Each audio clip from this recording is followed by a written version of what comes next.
बिहार के मुखिया नीतीश कुमार एक बार फिर से कुछ उलट पलट करने वाले हैं। जी हां, नीतीश कुमार ने जनता दल यूनाइटेड की बैठक बुला ली है और ये बैठक के बाद कई कुछ बदलाव हो सकते हैं। नमस्कार, आप देख रहे हैं दर्श न्यूज और मैं हूं यति आपके साथ। लोकसभा के चुनाव खत्म हो चुके हैं, नतीजे भी सामने आ गए हैं। एक बार फिर से देश में एनडीए की सरकार है और अब लोकसभा चुनाव के बाद सभी पार्टियां विधानसभा के चुनाव की तैयारी में जुट गई।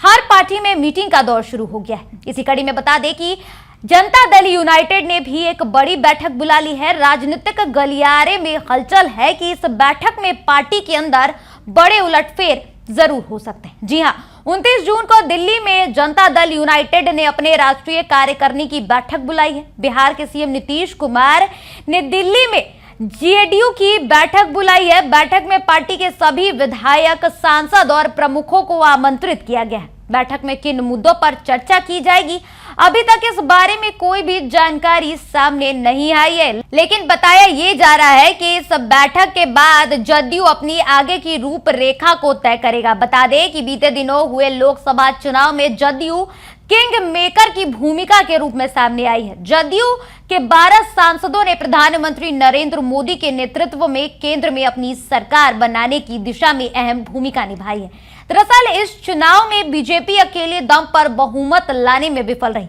उधर तो राजनीतिक गलियारों में नीतीश कुमार की राजनीतिक स्थिरता को लेकर कई सवाल उठ रहे थे, क्योंकि इतिहास गवाह है कि उनका राजनीतिक चाल, चरित्र और चेहरा आज तक कोई समझ नहीं पाया।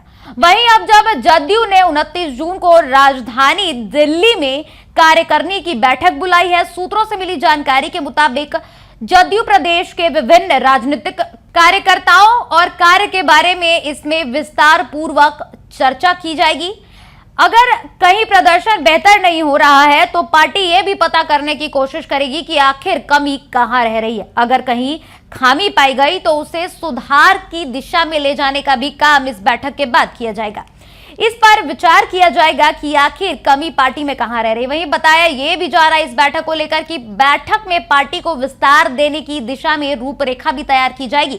दावा है कि आने वाले दिनों में जदयू में कई उलटफेर हो सकते हैं। तो अब देखना दिलचस्प होगा कि जिस तरीके से नीतीश कुमार ने अपनी धूमिल छवि को एक बार फिर से वापस पाया है, जो उन पर बयानबाजियां हो रही थी कि नीतीश कुमार की राजनीतिक करियर इस बार के लोकसभा चुनाव के बाद खत्म हो जाएगी, तो नीतीश कुमार एक बार फिर से किंग मेकर की भूमिका में सामने आए हैं। तो आखिर 29 जून को जब ये बैठक होगी, इसके बाद जदयू में क्या कुछ उलटफेर होता है। दर्श न्यूज पर फिलहाल के लिए इतना ही। देश, दुनिया और बिहार, झारखंड की तमाम खबरों को देखते रहने के लिए बने रहें दर्श न्यूज के साथ। धन्यवाद।